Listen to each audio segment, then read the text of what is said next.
Yang keberapa ini? Yang ketiga ya. Yang pertama tadi apa? Al-istisna. Yang kedua al-maslahah al-mursalah. Yang ketiga al-istishab. Baik ya. Nah, lanjut yang keempat, al-urf. Al-urf ini adalah kebiasaan. Baik itu berupa perkataan atau perbuatan atau larangan. Ya, kalau di kita itu adat gitu ya, adat istiadat. Kita mengenalnya dengan adat istiadat. Nah, mungkin adat Sunda dengan adat Jawa kan berbeda. Adat Sumatera berbeda, adat Sulawesi berbeda. Itu kalau di Indonesia ya. Apalagi kalau misalkan lintas negara, adatnya orang Indonesia dengan adatnya orang misalkan Saudi Arabia berbeda gitu ya, kebiasaan. Kalau pakai kerudung aja kan macam-macam ya.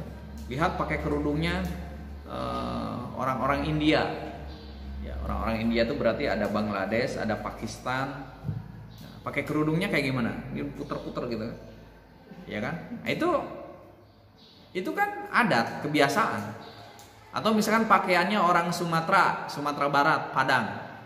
Ya, walaupun dia statusnya bukan seorang muslimah, bukan seorang muslim, orang kafir gitu kan. Tapi dia mengikuti adat daerah setempat pakaiannya. Ya, pakaiannya kan kalau Sumatera yang kita tahu ada pakaian apa, baju apa istilahnya tuh?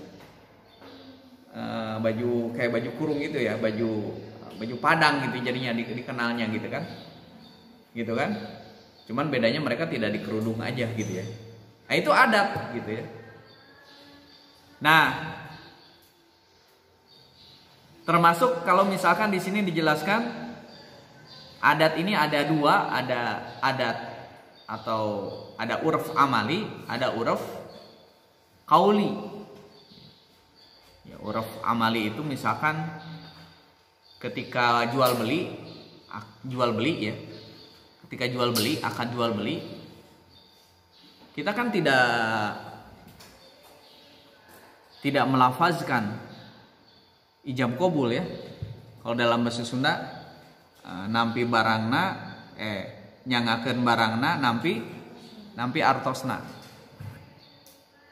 Sekarang mungkin di beberapa daerah masih seperti itu. Ini saya serahkan barangnya, ini saya terima uangnya ya, gitu kan. Kalau sekarang ini berapa? Udah, langsung aja pergi aja. Ya kan? Tapi di sebagian tempat itu masih nampi artosna nyangakeun barangna.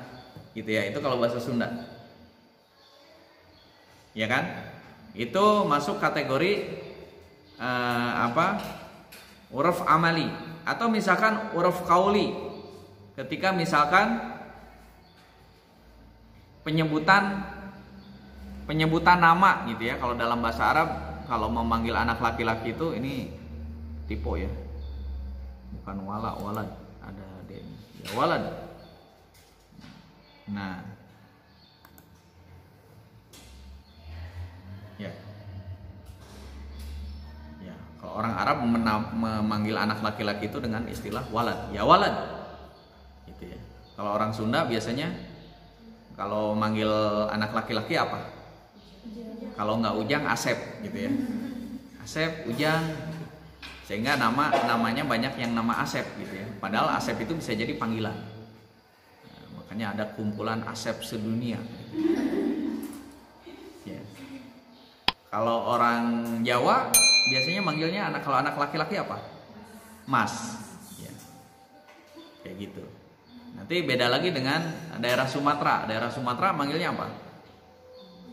Ya, gitu ya. Iya kan? Nah, itu kebiasaan gitu ya. Uruf itu masuk dalam uruf atau adat. Atau misalkan kita menyebutkan di sini menyebutkan daging gitu ya. Daging itu bisa daging sapi, bisa daging ayam, bisa daging ikan gitu. Tapi kita menyebutnya daging aja. Tapi kebiasaan kalau misalkan kita nyebut daging, kemana tuh arahnya? Ke sapi gitu ya. Paling gimana? Ya. Nah, Kalau misalkan kita berbicara daging, biasanya lebih cenderung ke sapi atau kambing. Kalau ayam kita nyebutnya ya ayam gitu. Ikan juga kita nyebutnya ikan. Tidak menyebut daging ikan atau daging ayam gitu. Nah, ini tergantung kebiasaannya aja. Ya, uruf gitu ya. Nah, istilah-istilah gitu ya, istilah-istilah apalagi kalau misalkan bahasa Melayu ya. Malaysia, kalau Malaysia itu rumah sakit apa? Enggak, itu bahasa Inggrisnya. Kalau bahasa Melayunya gitu kan. Gitu kan. Kayak misalkan toilet itu kan Malaysia itu bilangnya apa gitu ya. Pokoknya istilah-istilahnya yaitu huruf ya, kebiasaan. Ya.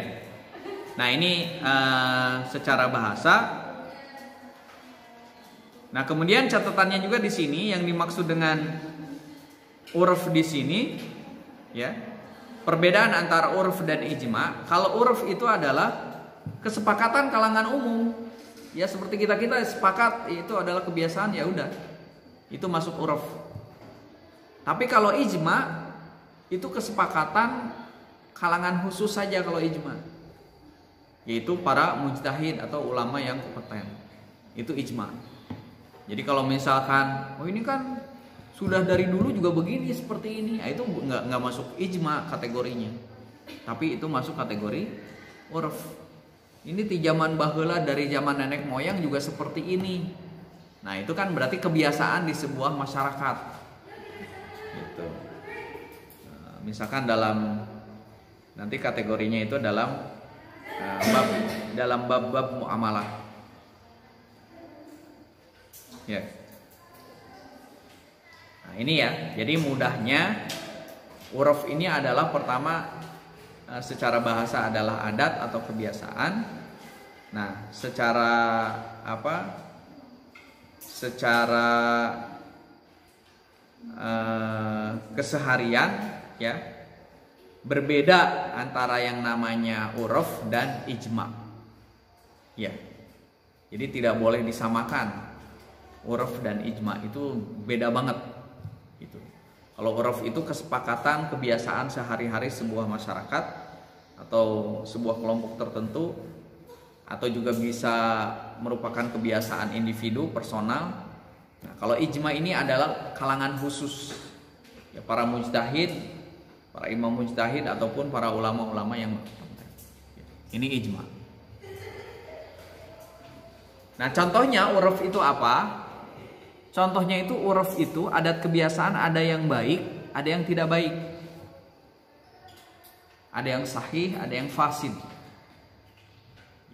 Rambu-rambunya bagaimana? Mudahnya, kalau yang sahih berarti yang tidak bertentangan dengan syariat. Contohnya misalkan kalau mau nikah, itu kan ada adat-adatannya ya. It's okay kalau tidak melanggar syariat, tidak masalah. Gitu. Tapi kalau misalkan adat tersebut bertentangan dengan syariat, nah ini tidak boleh. Ini tidak boleh. Misalkan ketika khitbah, kan di dalam syariat tidak ditentukan ya, bahwa khitbah itu harus tukar cincin. Tidak ada. Itu kebiasaan saja di masyarakat, di sebuah masyarakat. Ya. Nah, cuman yang menjadi masalah sekarang itu ketika khitbah kayak akad nikah gitu ya. Foto bareng gitu kan, kemudian saling tukar cincin gitu ya. Kemudian saling suap gitu ya. Padahal itu posisinya khitbah. Ya, kalaupun ada tukar cincin, nanti yang masangin cincinnya itu adalah calon ibu mertuanya gitu. Kalau yang masangin ke anaknya gitu. Jadi dikasihin ke ibunya, nah ibunya nanti yang memasangkan ke anaknya. Kalaupun mau ada pemasangan, seremoni pemasangan cincin. Kalau posisi masih khitbah, karena posisi masih khitbah itu kan belum halal. Gitu. Nah ini, jadi itu silahkan kebiasaan di tempatnya masing-masing. Atau misalkan bawaan gitu ya, kalau kata bahasa Sunda itu kan bawa apa, bawa beras, karung, bawa ini gitu. Itu berdasarkan kebiasaan aja. Ya. Dan ini juga termasuk yang dilakukan di dalam mazhab Imam Malik ini menjadikan uruf kebiasaan ahli Madinah ini juga dijadikan rujukan, referensi. Karena dianggap ya ahli Madinah ini dulu adalah bentukan Rasulullah yang turun-temurun melakukannya seperti itu. Kayak seperti kebiasaan kalau misalkan ada yang umroh, ada yang haji, ditolong gitu ya. Itu kita kalau yang sudah pernah umroh gitu ya, beda ya kondisi masyarakat di Mekah dengan kondisi masyarakat di Madinah. Ya, kalau di Madinah itu orangnya ramah-ramah gitu ya. Kalau di Mekah itu kan keturunannya ada keturunan Abu Jahal, ada keturunan Abu Lahab gitu ya.